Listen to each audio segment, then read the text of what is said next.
Good evening, one and all.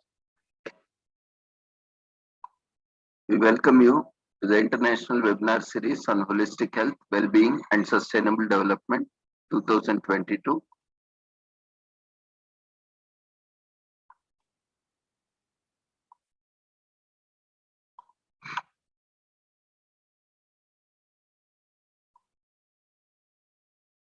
Commemorating Azadi Ka Amrit Mahotsav, UN Sustainable Development Goals 2015-2030 as part of awareness and campaigns in collaboration with Sri Holistic Health Foundation India and Sri Research Institute and Center for Arts, Sciences and Well-being.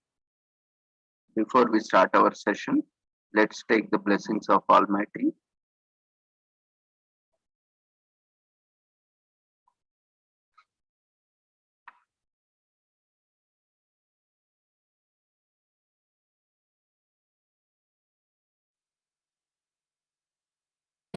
कुरुत्वं कल्याणम् आरोग्यं धनसम्पदः शुभं कुरुत्वं कल्याणम् आरोग्यं धनसम्पदः शत्रुबुद्धिविनाशाय दीपज्योतिर्नमोऽस्तुते दीपज्योतिर्नमोऽस्तुते शुभं कुरुत्वं कल्याणम् आरोग्यं धनसम्पदः शुभं कुरुत्वं कल्याणम् आरोग्यं धनसम्पदः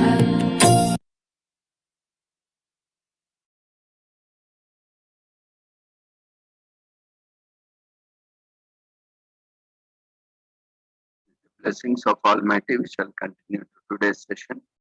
Today, we have few commemorations as usual.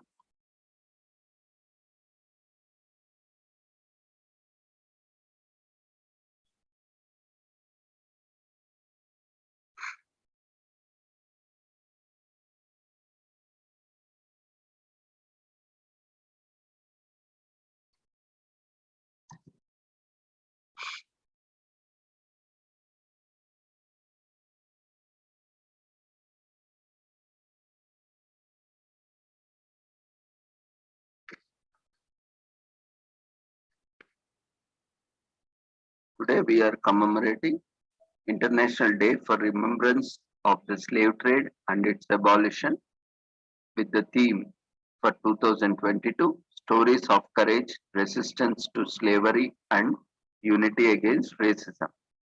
To pay tribute to all those who has fought for freedom and to continue teaching about their story and their values.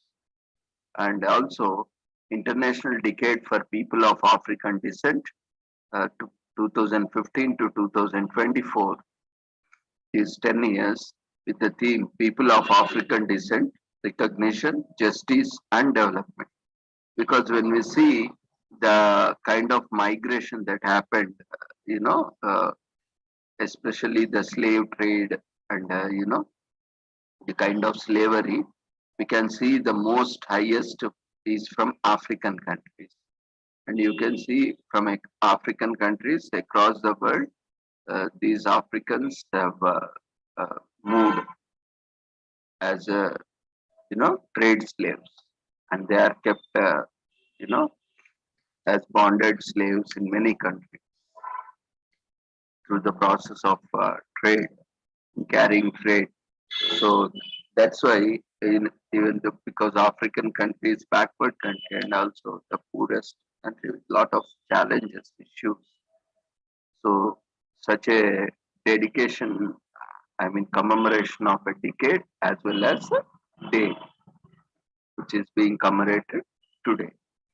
So we see that, when we are talking about sustainable development for that matter, the slavery, poverty, and lack of sustainable development, or for that matter, even development, in all respect like social, cultural, economical, spiritual, and various other aspects of development. These all are very important. Otherwise, there will be a lot of migration of labor or humans for that matter to other countries, which makes them more vulnerable uh, because of being in a foreign land. So let's see.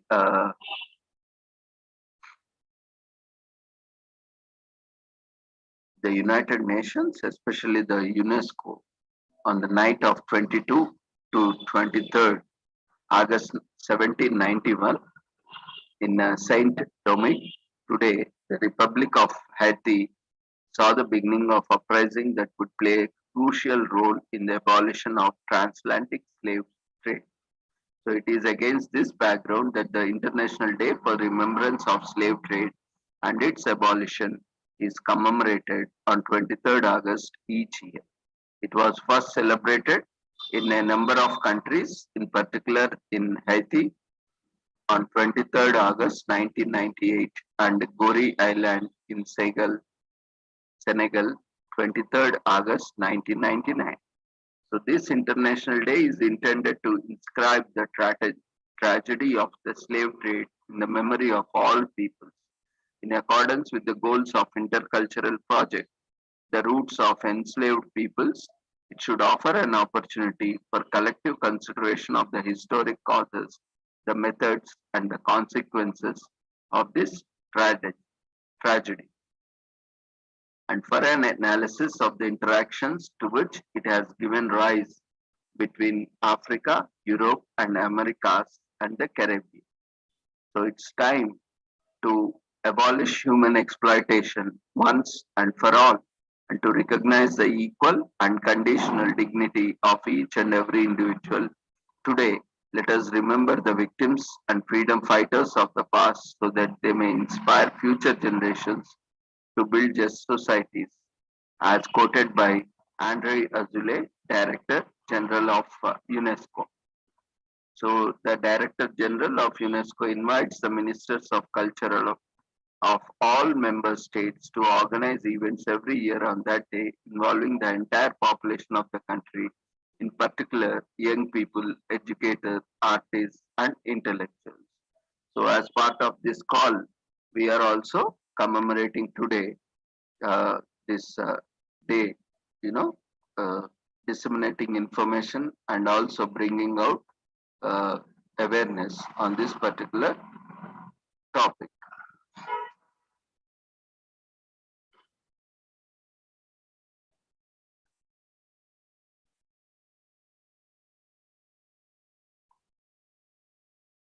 There is also,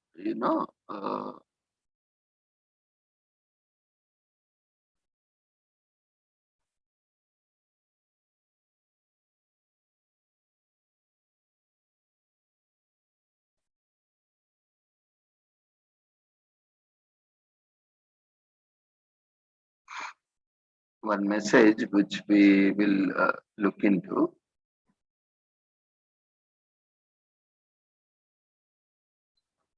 Just a second.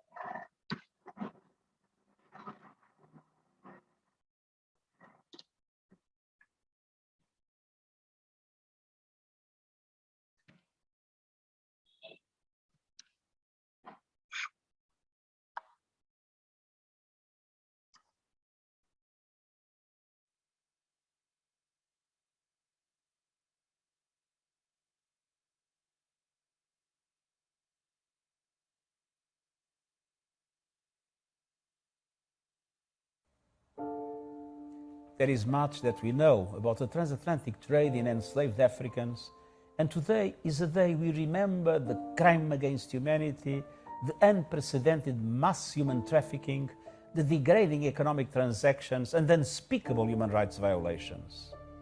But there is also much that we do not know, and today is a day we learn.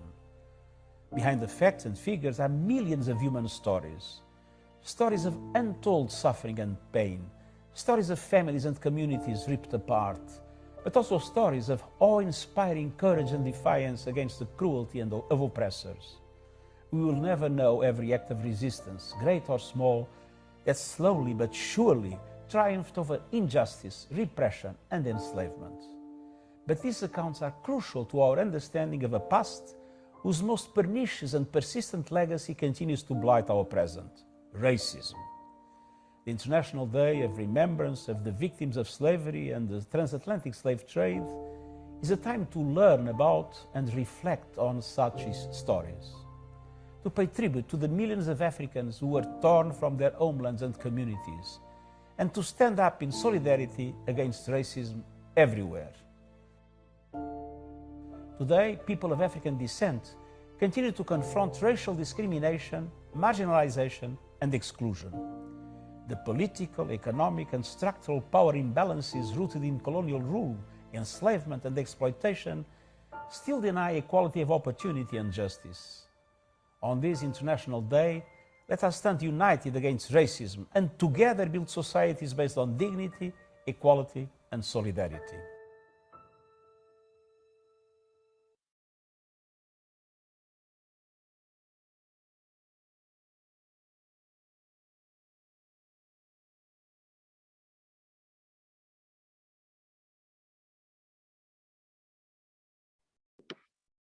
So this was the message given by United Nations Secretary General, Ontario.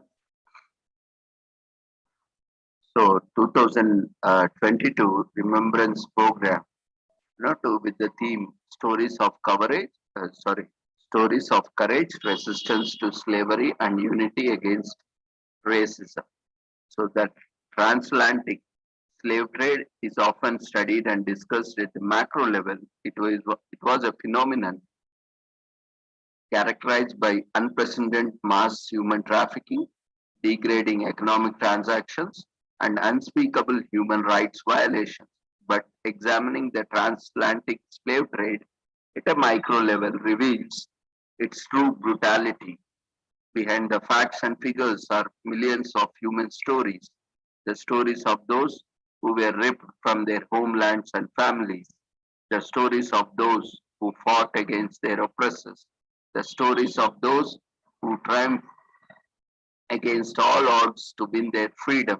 Those stories continue today as people across the globe keep struggling together against the transatlantic slave trade's most enduring legacy, it is racism. So there is much that we know about the transatlantic trade in enslaved Africans, and today is the day we remember the crime against humanity, the unprecedented mass human trafficking, the degrading economic transactions, and unspeakable human rights violations. But there is also much that we do not know, and today is the day we learn behind the facts and figures are millions of human stories. Stories of untold suffering and pain, stories of families and communities ripped apart, but also stories of awesome, inspiring courage and defiance against the cruelty of oppressors. We will never know every act of resistance, great or small, that slowly but surely triumphed over injustice, repression, and enslavement. But these accounts are crucial to our understanding of a past whose most precarious, pernicious, and persistent legacy continues to blight our present racism. The International Day of Remembrance of the Victims of Slavery and the Transatlantic Slave Trade is a time to learn about and reflect on such stories, to pay tribute to the millions of Africans who were torn apart from their home islands and communities, and to start up and stand up in solidarity against racism everywhere. Today, people of African descent continue to confront racial discrimination, marginalization, and exclusion. The political, economical, and structural power imbalances rooted in the colonial rule and enslavement and exploitation still deny equality of opportunity and justice. On this International Day, let us stand united against racism and together build societies based on dignity, equality, and solidarity.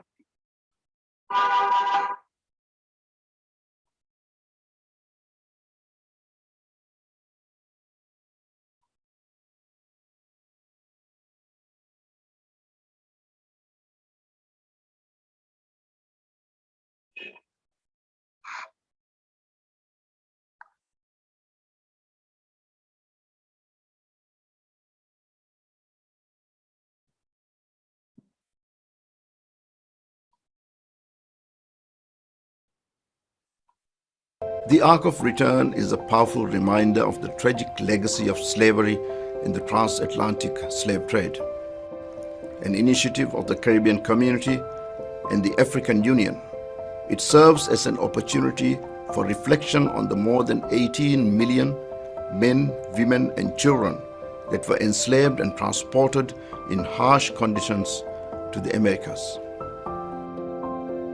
Years ago, I visited Gorée Island in Senegal, which was the largest slave trading center on the African coast from the 15th to the 19th century.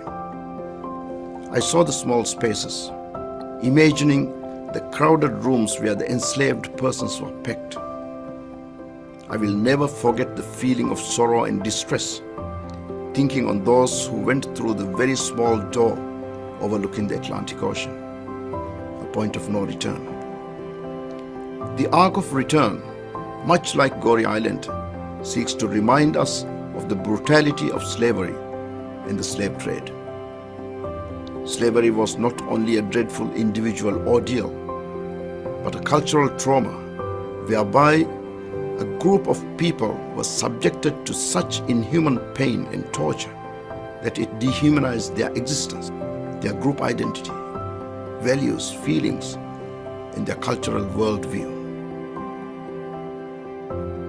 The theme of the International Day of Remembrance of the Victims of Slavery and the Transatlantic Slave Trade this year is Stories of Courage, Resistance to Slavery, and Unity Against Racism. It is important to learn from history and listen to the stories of those who were stolen from their homeland. Children who were snatched away from their families, daughters who were raped, sons who were sold, fathers who were emasculated, and mothers who were tortured till they dropped dead.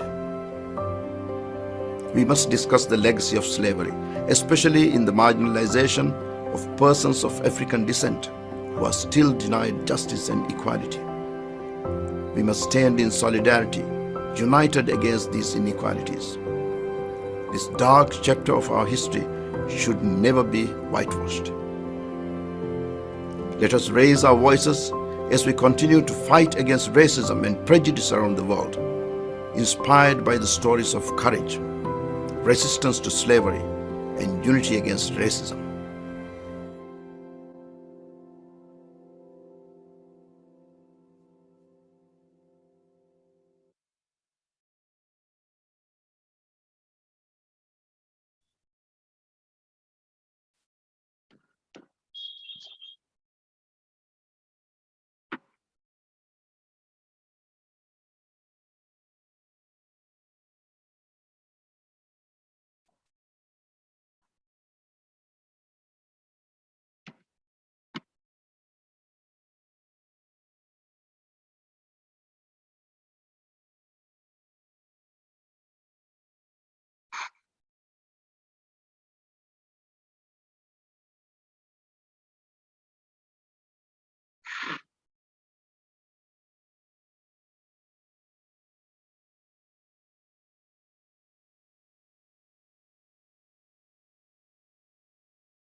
The Outreach Program on Transatlantic Slave Trade and Slavery was established in 2007 with the adoption of General Assembly Resolution 62 by 120.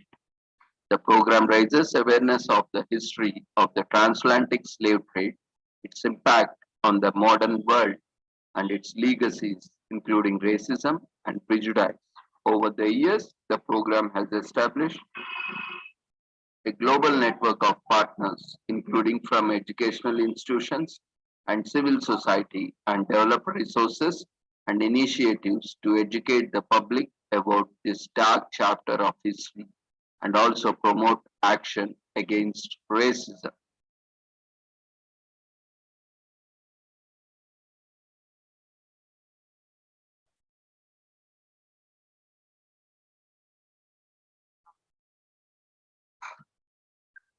And let's look at the International Decade for the People of African Descent.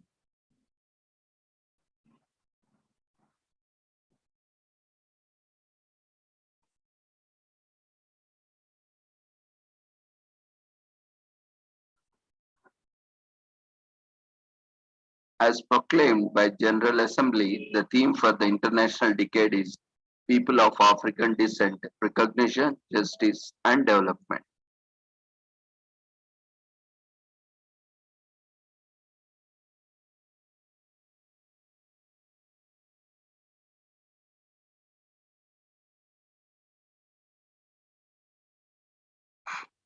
In proclaiming this decade, the international community is recognizing that people of African descent represent a distinct group whose human rights must be promoted and protected. Around 200 million people identifying themselves as being of African descent live in the Americas. Many millions more live in the other parts of the world outside the African continent. So more than 4 million slaves were shipped to Brazil from the coast of Africa during the 16th century onwards. But the practice of slavery was abolished in 1888 when abolitionists brought the issue to the forefront. Today, descendants in Danda community, Equilimbo, fight for their right to the land that their ancestors once lived and worked on for generations. Let's look at the story of slavery in the Brazil.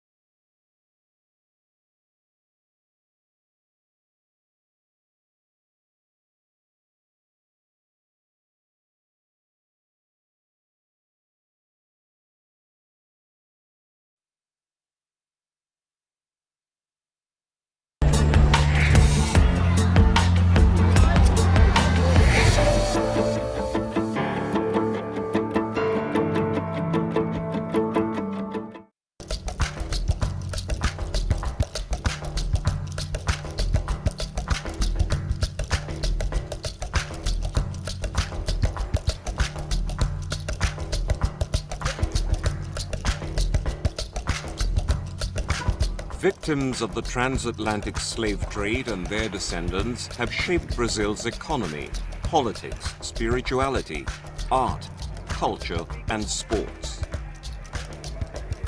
An African soul permeates the very essence of contemporary Brazil.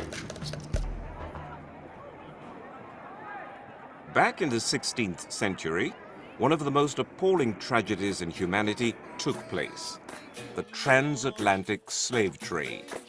Not only because of its abhorrent barbarism, but also in terms of its magnitude, organized nature, and mainly the negation of the heart of its victims. Millions of men, women, and children lost their lives and endured immense suffering during the voyage across the Atlantic and upon their arrival in the Caribbean and the Americas. Ao todo, cerca de 10 milhões de pessoas foram raptadas da África durante toda a escravidão colonial. Professor Hélio Santos is president of the Foundation for Racial Equality. 40% dessas pessoas vieram para o Brasil. That's more than 4 million slaves. When they arrived in Salvador de Bahia, they were led to Pelourinho Square. Pelourinho é o lugar onde as pessoas eram vendidas e também eram torturadas. Merchants and plantation owners placed bets at public auctions. Helpless slaves were awarded to the highest bidder. Many were bought to work under extreme conditions on sugar plantations, a commodity that changed international trade during colonialism and boosted Brazil's economy. Brazil was the last country in the Americas to abolish slavery in 1888. But for Afro-Brazilians, the struggle is far from over. E aí, como diz assim, 20 anos para cá, né, aí veio uma dizendo que herdeira, né, que era filha de Ronaldo, né, neta de Cazuza, querendo para a gente sair daqui. A plot of land that 34-year-old Sandra de Santos's ancestors worked and lived on for generations. Now called the Quilombo of Danda, runaway slaves banded together here, fleeing oppression and violence. Once free, they call themselves Quilombolas, a term for people of African origin. For Sandra, conflict never ceased. Vinha trator para derrubar, né, aqui veio muita questão de conflito. Quando a gente plantava, chegava lá no outro dia, havia tudo destruído.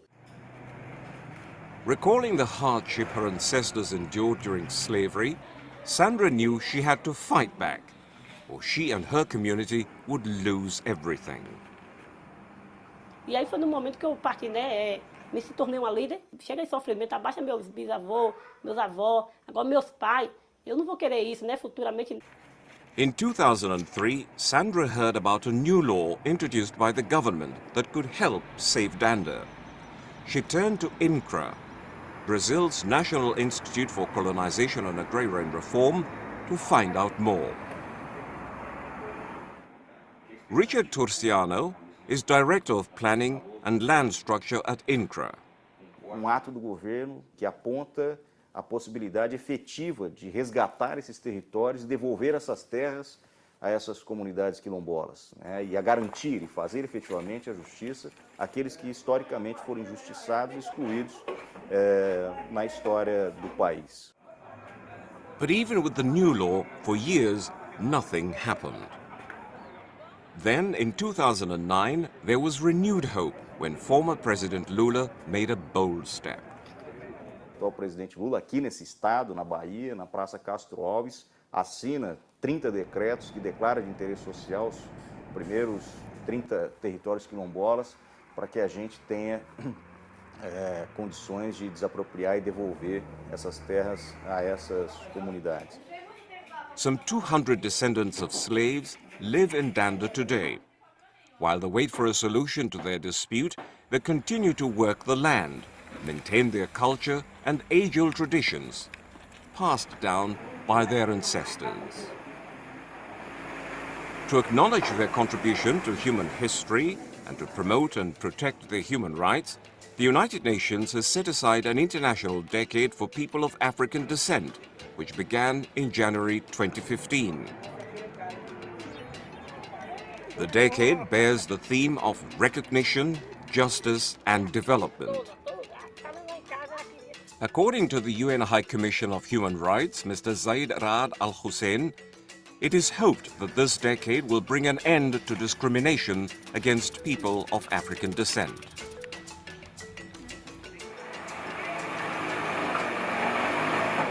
The wheels of justice are turning slowly. Gaining land title is an extremely lengthy process, and only few Quilombolas have succeeded in getting their rights to their land. But for Sandra and her community, success may be near. O título, totalmente a gente está, né, na mão, mas está na finalização da titulação. Agora nós estamos aguardando um prazo, que é um prazo do Poder Judiciário para poder conceder os títulos a essa comunidade.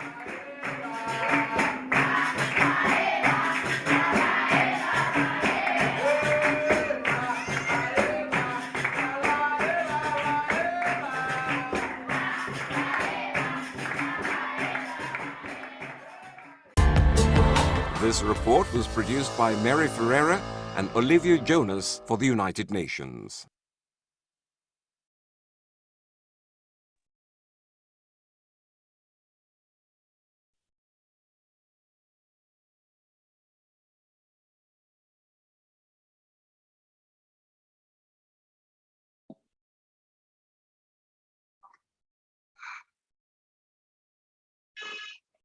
As set in the theme,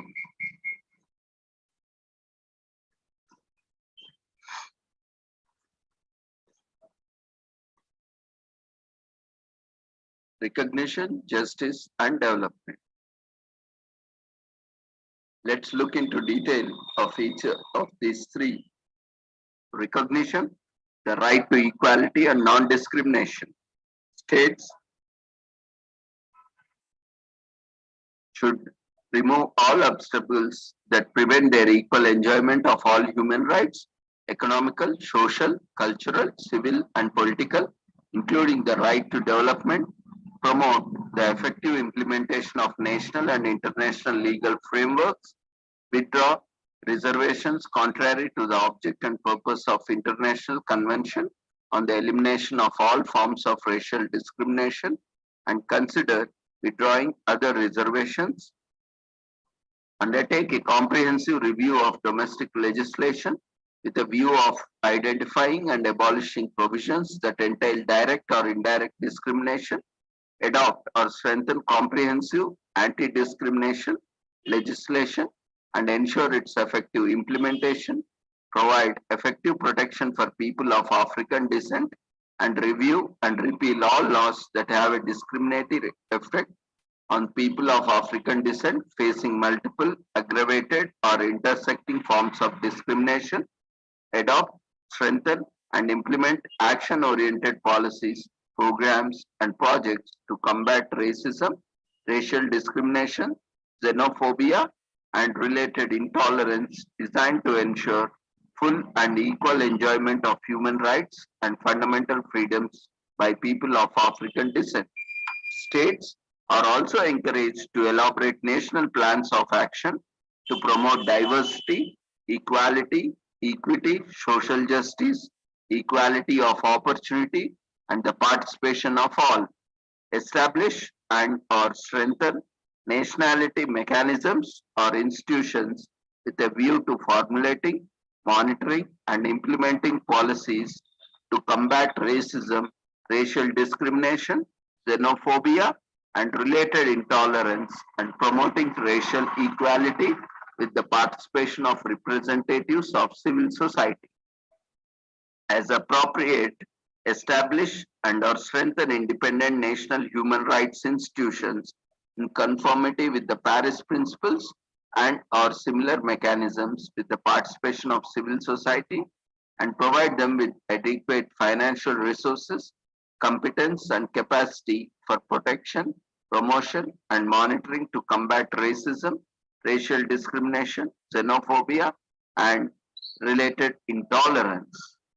So education on equality and awareness raising, states should celebrate the launch of International Decade at the national level and develop national programs of action and activities for the full and effective implementation of the decade, organize national conferences and other events aimed at triggering an open debate, raising awareness on the fight against racism, racial discrimination, xenophobia, and related intolerance with the participation of all relevant stakeholders, including government, civil society representatives, and individuals or group of individuals who are victims, promote greater knowledge and recognition of and respect for the culture, history, and heritage of people of African descent, including through research and education, and promote full and accurate inclusion of the history and contribution of African descent in educational curricula, promote the positive role the political leaders and political parties, leaders of religious communities, and the media could further play in fighting racism, racial discrimination, xenophobia, and related intolerance by inter alia, publicly recognizing and respecting the culture, history, and heritage of people of African descent, raise awareness through information and education measures with a view to restoring the dignity of people of African descent, and consider making available the support for such activities to non-governmental organizations, support education and training initiatives for non-governmental organizations and people of African descent in use of the tools provided by international human rights instruments relating to racism, racial discrimination, xenophobia, and related intolerance. Ensure that textbooks and other educational materials reflect historical facts accurately as they relate to the past tragedies and atrocities, in particular slavery, the slave trade, the transatlantic slave trade, and colonialism, so as to avoid stereotypes and the distortion or falsification of these historic events, which may lead to racism, racial discrimination, xenophobia, and related intolerance, including the role of respective countries therein by supporting research and educational initiatives, giving recognition to the victims and their descendants through the establishment of memorial sites in countries that profited from and or were responsible for slavery, the slave trade, the transatlantic slave trade, and colonialism, and past strategies where there is none, as well as at departure, arrival, and relocation points, and by protecting related cultural sites. And with respect to information gathering, in accordance with paragraph 92 of the Durban Program of Action, states should collect, compile, analyze, disseminate, and publish reliable statistical data of national and local levels, and take all other related measures necessary to assess regularly the situation of people of African descent who are victims of racism, racial discrimination, xenophobia, and related intolerance. Such statistical data should be disaggregated in accordance with the national legislation upholding the right to privacy and principles of self-identification. The information should be collected to monitor the situation of people of African descent, assess progress made, increase their visibility, and identify social gaps. It should also be used to assess the guide the formulation of policies and actions to prevent, combat, and eradicate racism, racial discrimination, xenophobia, and related intolerance. And with respect to participation and inclusion, states should adopt measures to enable the full, equal, and effective participation of people of African descent in public and political affairs without discrimination in accordance with the international human rights law. Let's look on to the other aspect, that is justice.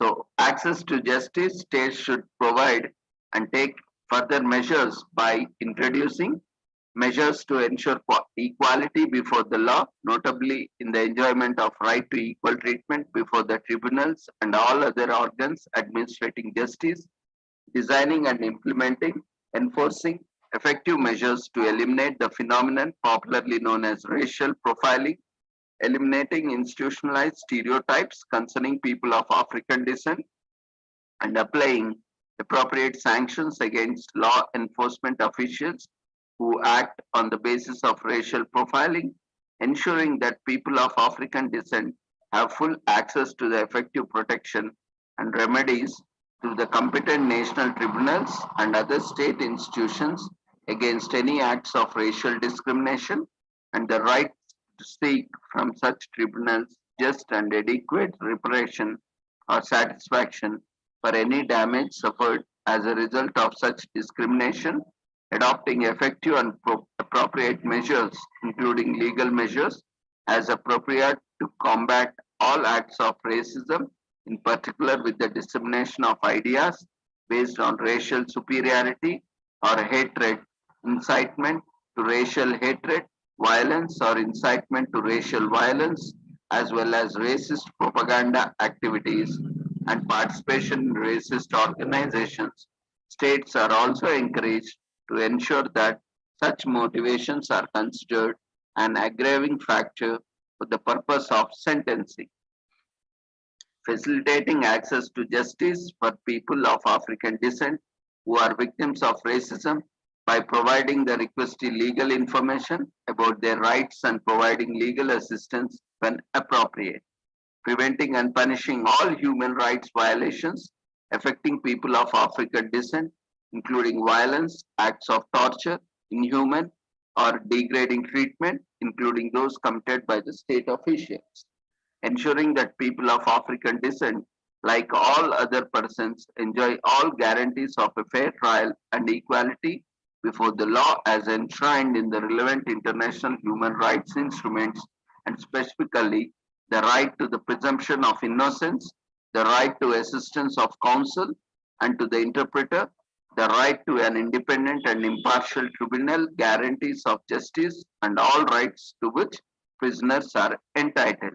Acknowledging and profoundly regretting the untold suffering and evils inflicted on millions of men, women, and children as a result of slavery, the slave trade, and the transatlantic slave trade, colonialism, apartheid, genocide, and past tragedies, noting that some states have taken the initiative to apologize and have paid reparation where appropriate for grave and massive violations committed, and calling on those that have not expressed remorse or represented apologies to find some way to contribute to the restoration of the dignity of victims, inviting international communities and its members to honor the memory of the victims of these tragedies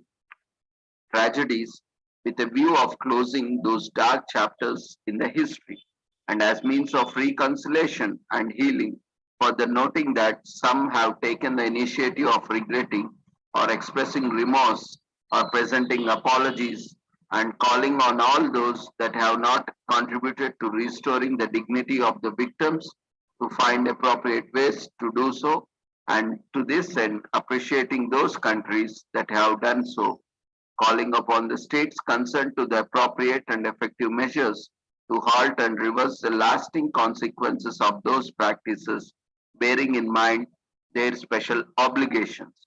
Special measures and their adoption of special measures such as affirmation action, where appropriate, is essential to elevating and remedying disparities in the enjoyment of human rights and fundamental freedoms affecting people of African descent, protecting them from discrimination and overcoming persistent or structural disparities and de facto inequalities resulting from historical circumstances. As such, states should develop or elaborate national plans of action to promote diversity, equality, social justice, equality of opportunity, and the participation of all by means of inter alia, affirmative or positive actions and strategies. These plans should aim at creating conditions for all to participate in decision making and to realize civil, cultural, economical, political, and social rights in all spheres of life on the basis of non-discrimination. Then coming to the last part, that is development, right to development and measures against poverty. Consistent with the Declaration on the Right to Development, states should adopt measures aimed at guaranteeing active, free, and meaningful participation by individuals, including those people of African descent, in development decision-making related thereto, and in the fair distribution of benefits resulting therefrom. Recognizing that poverty is a cause and a consequence of discrimination, states should act as appropriate, adopt or strengthen national programs for eradicating poverty and reducing social exclusion that take account of specific needs and experiences of people of African descent, and should also expand their efforts to foster bilateral, regional, and international cooperation in implementing those programs. State should also implement actions to protect ancestral groups of people of African descent. So, in terms of education, state should take all necessary measures to give effect to the right of people of African descent, particularly children and young people, to free primary education and access to all levels and forms of quality public education without discrimination. State should also ensure that the quality education is accessible and available in areas where communities of African descent live, particularly in rural and marginalized communities, with attention to improving the quality of public education.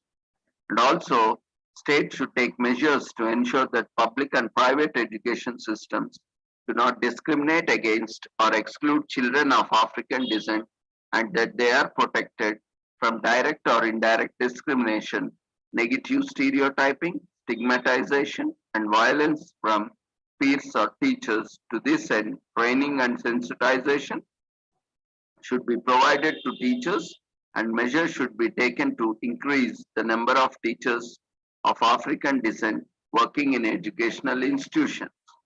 With respect to employment, states should take concrete measures to eliminate racism, racial discrimination, xenophobia, and related intolerance in the workplace against all workers, in particular people of African descent, including migrants, and ensuring full equality of all before the law, including labor law, and eliminate barriers why appropriate to participation in vocational training, collective bargaining, employment, contracts and trade union activity, access to judicial and administrative tribunals dealing with grievances, seeking employment in different parts of the country of residence, and working in safe and healthy conditions.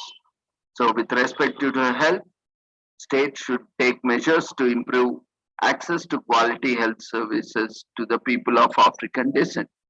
And with respect to housing, recognizing the poor and insecure housing conditions in which many people of African descent live, states should develop and implement policies and projects as appropriately aimed inter alia, ensuring that they gain and sustain a safe and secure home and community in which to live in peace and dignity.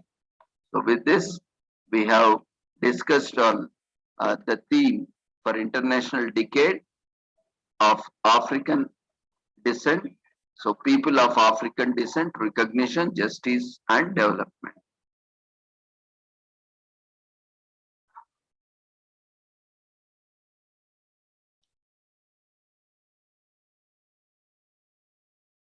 Just a second.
So how mental health professionals can contribute uh, to the African diaspora and psychological interventions during IDPAD and beyond,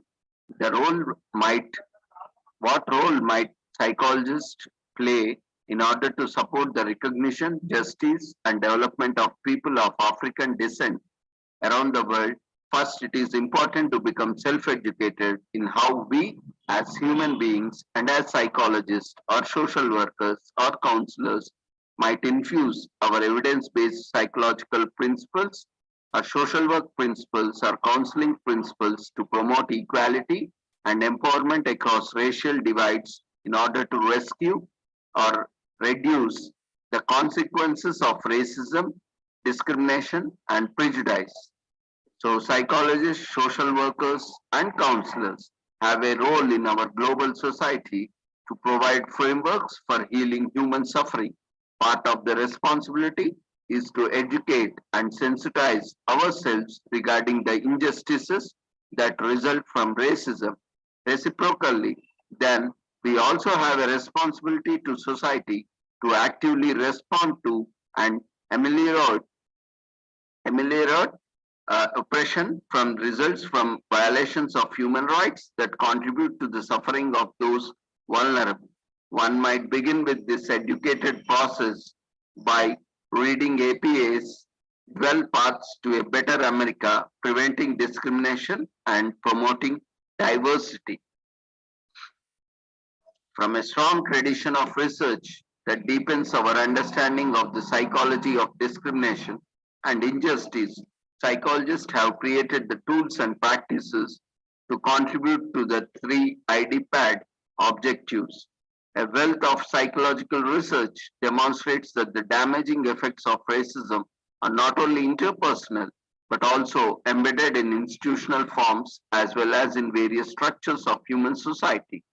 What follows are the suggestions for how psychologists might support each of IDPAD's objectives.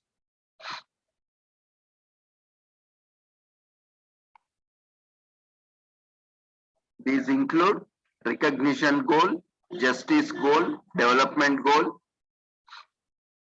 Let's look into each of these goals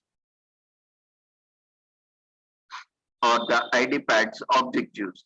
Recognition goal, academic psychologists across all specialties discuss the consequences of racism, discrimination, and prejudice in all courses, as well as educate about evidence-based psychological principles to reduce racism and to promote equality and empowerment.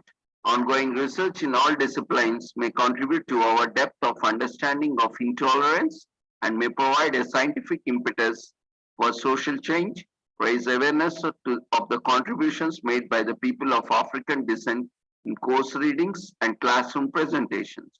IDPAD's multilingual website contains a wealth of educational resources. Counseling, clinical psychologists become comfortable with initiating a topic of racism, discrimination, prejudice, and inequality with clients on a regular basis. Seminal works of clinicians such as McGoldrick in 2005, D. Gruy 2005, Sui 2003, and Pinder Hughes 1989 should be proven helpful to be helpful resources. Actively seek multicultural supervision and attend diversity training sessions and conferences while also role modeling respect for social justice and equality in clinical supervision of supervisees. School, educational, and community psychologists provide evidence-based programs and psychological principles in service trainings in order to equip teachers with skills to engage parents and their children to discuss equality and empowerment for all, identify systematic and structural psychosocial and socio-cultural issues in our communities that build inequality into our social fabric. Interdisciplinary outreach, initiative, collaborative research across disciplines and across geographical boundaries. attend international conferences to become familiar with and to appreciate colleagues in Africa diaspora.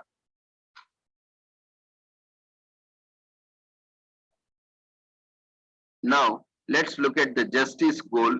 All psychologists join international and national organizations, task forces, and think tanks within and outside of psychology, which support the elimination of racism, discrimination, and prejudice, and also promote equality. It is of utmost importance for that non-psychology organizations learn about what psychology in general and social psychology in particular have to offer on this topic. Your expertise may add to the richness of each organization's vision for change and equality. Educational, clinical, counseling, developmental, and community psychologists and psychology law practitioners participate in the preparation of amicus briefs for presentations to national and international courts in order to seek legal redress. All psychologists sharpen advocacy skills and consider applying to the fellowship program for the people of African descent by United Nations, and participants will learn the UN human rights systems and procedures with a focus of issues of particular relevance to people of African descent and how to promote social and cultural rights for people of African descent around the world. When looking at the development goal, international, developmental, educational, community, clinical, counseling, and school psychologists incorporate into practice evidence-based programs and psychological principles that support the primary, secondary, and post-secondary education of all youth and youth of African descent in particular around the world. They will soon become tomorrow's workforce and leaders. Developmental, school, educational, community, clinical counseling, and international psychologists institute evidence-based programs and psychological principles that support the education of African girls in particular. The institutionalized absence of education for girls in some African societies or threat or actual violence against girls who seek an education is alarming. The high-profile incidence of the kidnapped Chibok school girls in Nigeria is one example of what happened to girls in some societies when they seek an education in order to eventually join the workforce and became contributing responsibly and responsible global citizens, as quoted by Gary and Robin in 2013. But many more acts of violence against girls seeking an education do not receive national or international attention. By Rutgers University in 2015, international and industrial organizational psychologists infuse evidence-based programs and psychological principles that support workplace racial and gender equity, empowerment and self-esteem, and elimination of racism, discrimination, prejudice, and racial-based gender-based violence in the workplace.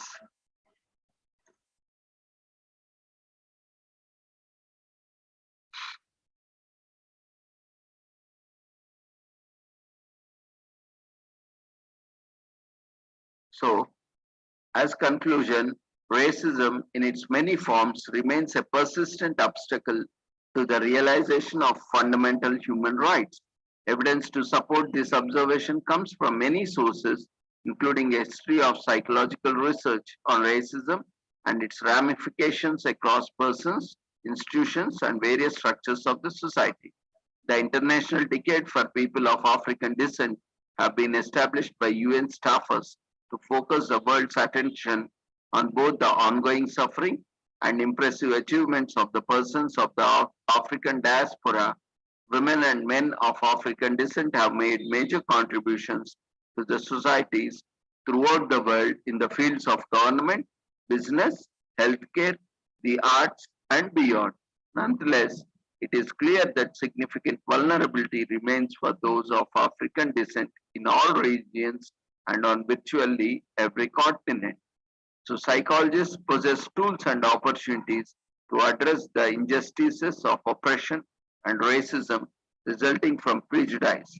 As the world commemorates this international decade We respectfully encourage our colleagues throughout the world to have an audacity to step out of our privileged comfort zones to reflect on how oppression and comprises human rights, uh, sorry, on how oppression comprises human rights and on how we can combat racism in our professional and personal lives.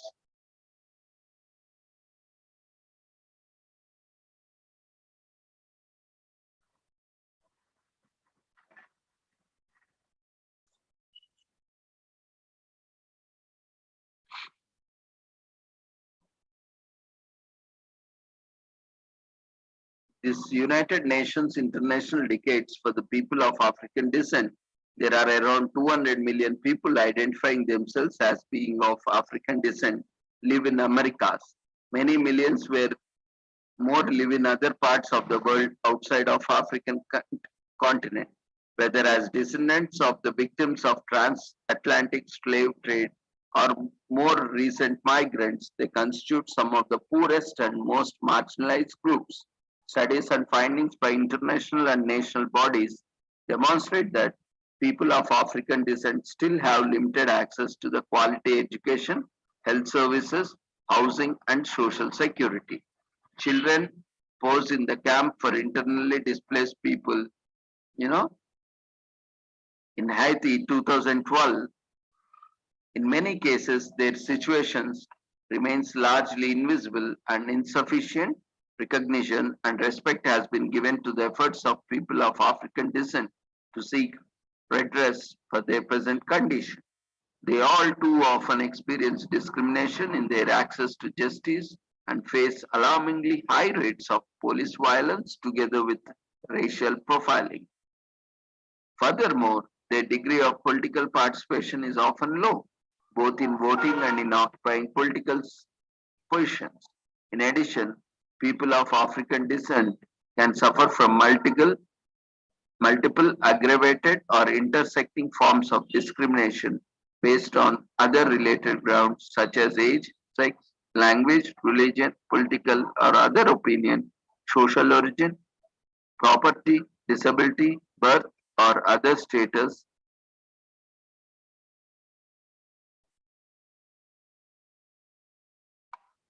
The promotion and protection of human rights of the people of African descent has been a priority concern for the United Nations.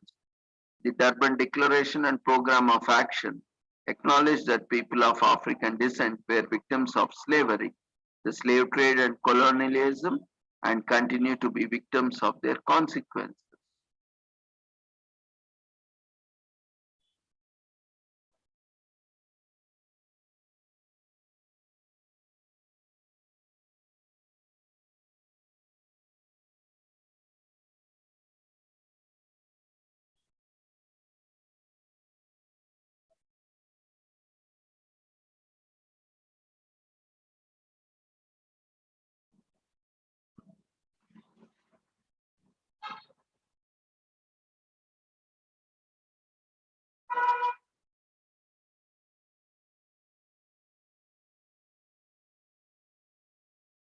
There are also a number of steps and measures to be taken by the United Nations General Assembly, including the appointment of the United Nations High Commissioner for Human Rights to act as a coordinator of the decade, the establishment of a forum to serve as a consultation mechanism, conveying of a final assessment of the decade, and ensuring the completion of construction and inauguration before the midterm review in 2020 of a permanent memorial at UN headquarters to honor the memory of the victims of slavery and transatlantic trade.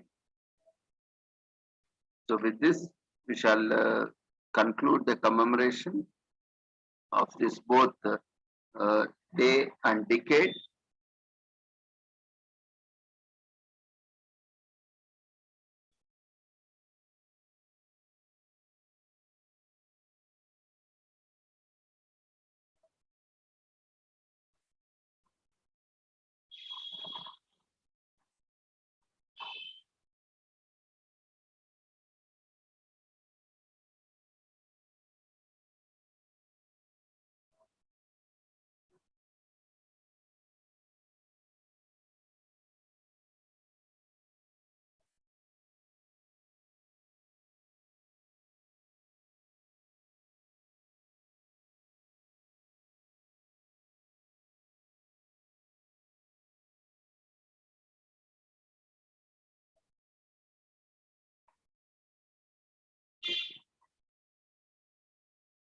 So with this, we shall conclude.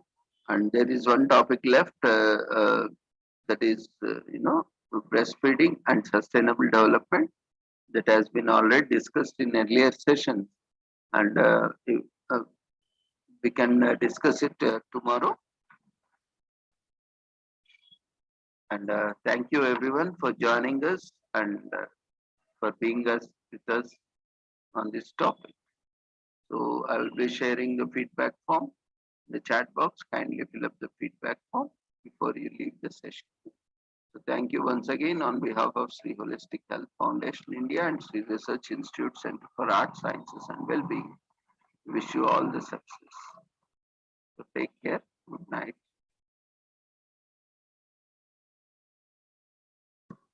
Feedback form has been shared in the chat box. Quickly fill up the feedback form. If you have any queries, you can raise your hand or you can leave them in chat box.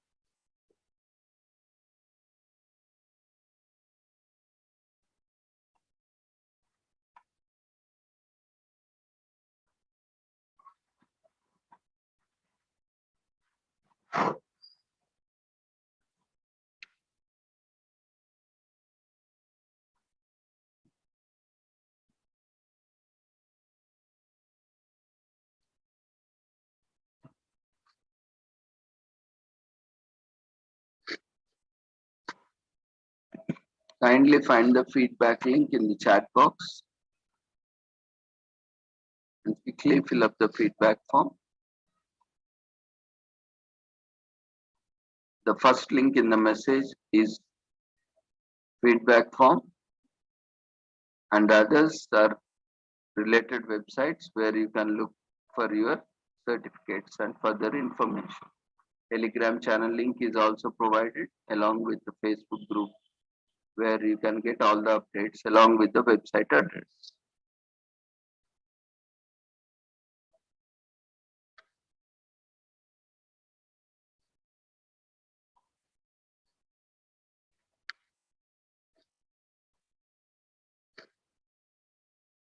Quickly fill up the feedback form. If you have any queries, you can raise your hand or you can put them in chat box.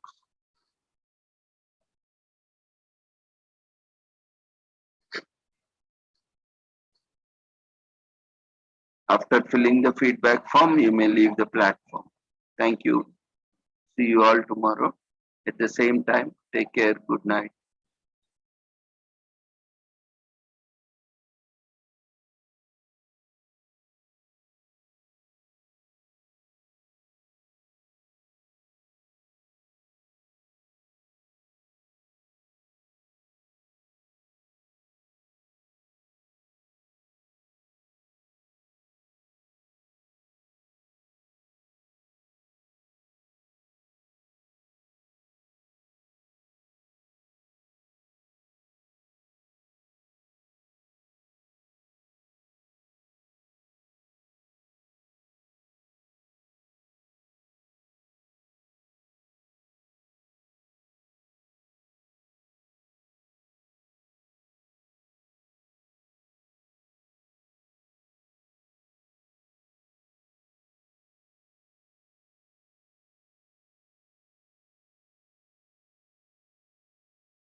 Dear friends, quickly fill up the feedback form. Once you have filled the feedback form, you may leave the platform. See you all tomorrow. Take care. Good night.